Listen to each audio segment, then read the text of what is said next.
은혜를 잃어버릴 때 이렇게 살아갑니다라는 제목으로 말씀을 나누도록 하겠습니다.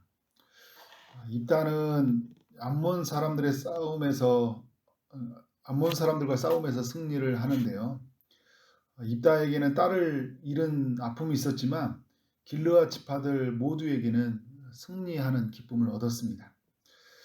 그런데 이때 에브라임 지파 사람들이 입다에게 찾아와서 시비를 걸고 있어요. 1절을 보니까 에브라임 사람들이 모여 북쪽으로 와서 입다에게 이르되 내가 암몬 자손과 싸우러 갈 때에 어찌하여 우리를 불러 너와 함께 가게 하지 아니하느냐 우리가 반드시 너와 내 집을 불사하리라 하니 자신들을 전쟁에 참여시키지 않은 것 때문에 화가 많이 난 것 같아요.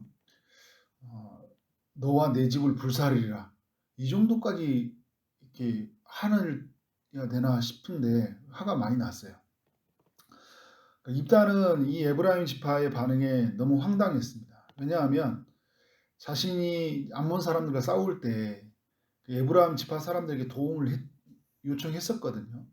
그때는 아무런 반응을 하지 않더니 전쟁에서 승리를 하고 나니까 자신을 부르지 않았다고 화를 내니까 너무 황당한 거죠. 이런 사람들이 있어요. 할 때는 안 하고 나중에 왔을 때 이제 왜 우리는 빼놓고 했냐 막 이렇게 하는 사람들이 가끔 있어요. 우리 교회는 없지만 다른 데는 막 있어요 보면. 네. 기쁨의 동산교회도 없어요. 네. 에브라임은 요셉의 두 번째 아들이었는데요. 이제 에브라임 지파에서 에브라임이 그 요셉이 이제 그를 장자로 축복을 하잖아요. 둘째 아들이었는데 은혜죠. 에브라임의 어머니는 애굽 사람이었어요. 이런 그가 그의 형 므낫세와 함께 야곱의 12지파가 되었다는 것. 이것도 은혜예요. 에브라임이 후손에서 이스라엘을 가나안 땅으로 인도한 여호수아가 태어났으니까 이것도 정말 하나님이 이러한 지파 속에서 또 이러한 사람들을 태어나게 하신 것도 은혜다. 가나안 땅에 들어왔을 때 많은 영토를 받았고 유다 지파와 함께 창자적 역할을 하게 되니까 정말 이 모든 게 다 은혜잖아요. 그러면 어떻게 살아야 돼요? 은혜 받은 자로서 겸손하게 또 감사하게 또 나누고 더 섬기며 살아야 되잖아요. 더 많이 받았으니까 정말 많이 흘려보내주고 다른 사람들을 세워가고 또 섬겨주는 역할들을 감당해 나가야 되는데 그들은 어떤 모습이었어요? 오늘 계속 이렇게 흐르는 말씀들을 보면 군림하는 모습들을 보여주고 있어요. 어떻게 보면 갑질을 하고 있는 거잖아요. 이 길르앗이 갑질이 계속되고 있다는 것들이 4절의 말씀을 보면요. 이제 결정적으로 이 입다와 길르앗 사람들이 마음이 분노하게 되었던 것이기도 하고 그들이 뭐라고 하냐면 그 에브라임 말이 너희 길르앗 사람은 본래 에브라임에서 도망한 자로서 에브라임과 므낫세 중에 있다. 그러니까 너희들은 지금 우리에게 원래 있었던 나라 아니냐. 그러니까 이제 종족 아니냐. 그래서 우리에게 나간 사람들이다. 쉽게 말한다면 우리 지파에서 나간 떨거지들이다. 이제 이렇게 이야기하는 거예요. 근거 없는 트집이거든요. 왜냐하면 길르앗 사람들은 에브라임 지파에서 떨어져 나가는 것이 아니라 므낫세 지파의 한 분파였어요. 이제 그런데 이 에브라임 지파가 이제 우리에게 떨어져 나가는 사람들이다 하면서 떨거지들이다. 우리 흔히 하는 말로 무슨 말이에요? 너희 우리에게 나간 사람들이니까 우리한테 말을 하고 우리로 하여금 통제를 받고 우리한테 보고를 해야 되지. 니들 마음대로 어떻게 하냐? 이제 지배적인 어떤 이치에서 이야기를 하는 거예요. 굉장히 이제 이 부분에 대해서 입다와 길르앗 사람들이 화가 많이 났어요. 그러니까 자신이 힘이 강하다는 어떤 이유로 모욕적인 언사를 이제 하고요, 또 조롱을 하고 전쟁을 끝낸 이 길르앗 사람들에게 같은 이제 동족이니까 수고했다 이제 이렇게 또 축복하는 말을 해줘야 되는데 찾아와가지고 내 집을 불살라 버리겠다 시비를 걸고 실제로 죽이려고 찾아온 거예요. 여호수아서 17장에 보면 자신들이 땅이 어떻게 돼요? 적게 붙었다고 불평을 하고 사사기 8장에서는 기드온이 미드원과 싸울 때 자신을 부르지 않았다고 그때도 화를 내거든요. 이번에도 분노를 쏟아내고 있어요. 아랫사람 취급하고 무시하고 이렇게 함부로 하고 있는 거죠. 결국 길르앗 사람들이 터지고 말았어요. 여호수아에서는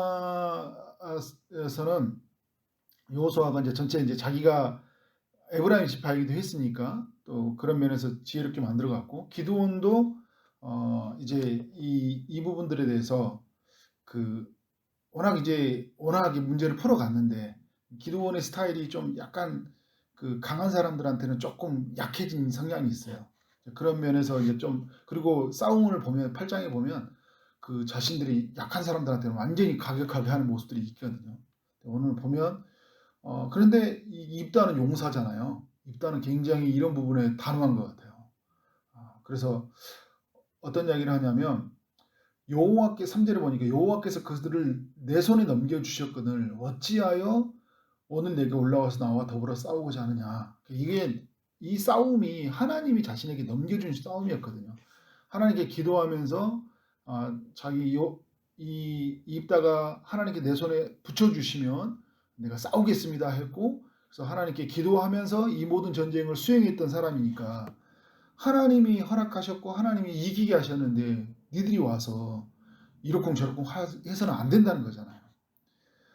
그런데 지금 이 에브라임 사람들이 하지 말아야 돼. 그런 말들 불살라 버리겠다. 너희는 우리에게 나간 떨거지들이다. 막 이렇게 온갖 모욕을 주게 되니까 이 입다와 길르앗 사람들이 결국은 터지고 말할 거예요. 전쟁이 이제 일어나게 됩니다. 누가 이겼어요? 입다가 이겼어요. 큰 지파 에브라임 지파가 이길 줄 알았는데 그리고 자기들이 이제 큰 소리 치고 있고 그리고 작다고 생각하고 근데 여러분 입다가 하나님의 손에 붙여줘서 큰 전쟁에 승리했잖아요. 큰 소리 빵빵 치던 이 에브라임 지파가 42,000명이 죽고요. 그리고 다른 사람들 다 도망가기 바빠서 이제 그런 어떤 연약한 모습을 우리에게 보여주고 있어요. 오늘 여러분 사사기 12장이 주는 교훈이 뭘까요? 모든 것이 은혜입니다 라고 살아야 되는데 그 은혜를 잃어버렸을 때 이상한 행동을 할 수 있다는 걸 우리에게 보여주고 있어요. 에브라임이 자신이 12지파 안에 들어온 거, 요셉의 장자가 된 거, 모든 것이 은혜니까 그래서 겸손하게, 그래서 감사하게, 그래서 나누고 섬기고 살아야 되는데 이것이 은혜라고 잊어버리는 순간 어떻게 살아가야 돼요? 이상한 행동을 한다니까요. 나중에도 분열왕국이 되었을 때도 그 주도적으로 역할을 하게 되잖아요. 은혜를 잃어버렸을 때 우리는 이렇게 될 수 있다는 것을 봐야 돼요. 우리도 예외가 아니라는 거예요.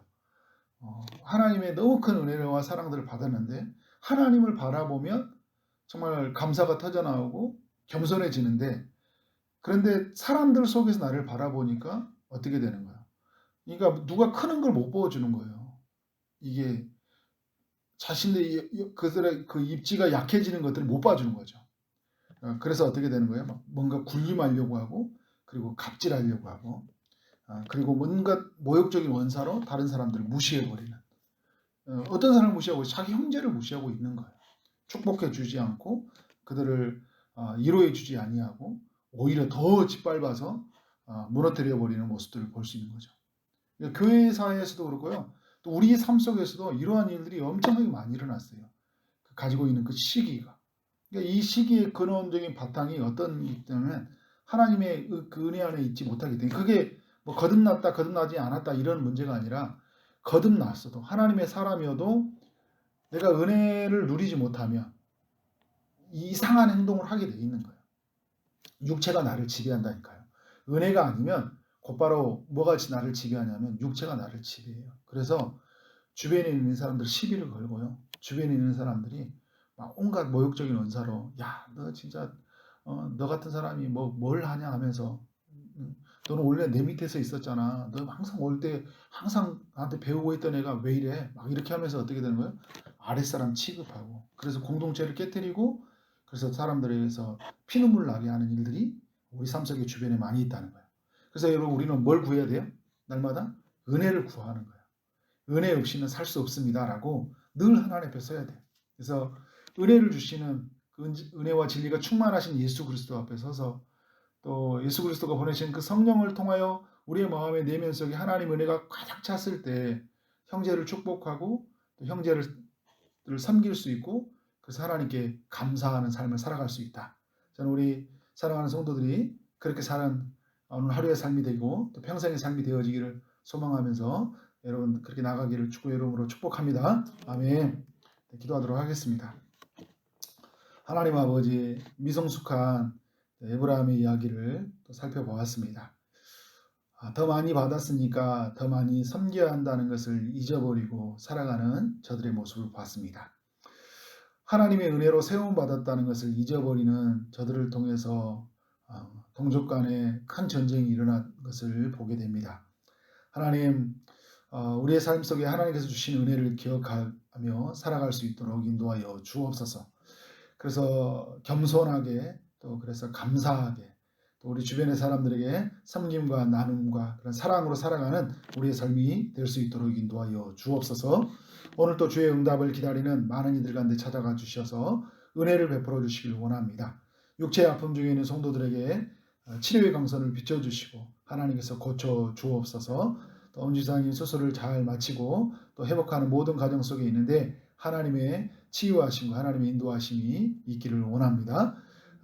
또 하나님 취업을 준비하고 또 결혼을 준비하고 임신을 준비하고 출산을 준비하는 모든 이들에게 찾아가시고 은혜를 베풀어 주시고 또 오늘 하루 만나는 모든 사람들에게 주의 사랑이 흘러가게 하시고 또 오늘 우리에게 주어진 일 주님 대하듯이 최선을 다하며 살아감으로 우리 가운데 하나님 나라가 이루어지는 그 은혜를 경험할 수 있도록 역사하여 주옵소서. 예수 그리스도 이름으로 기도사옵나이다. 아멘.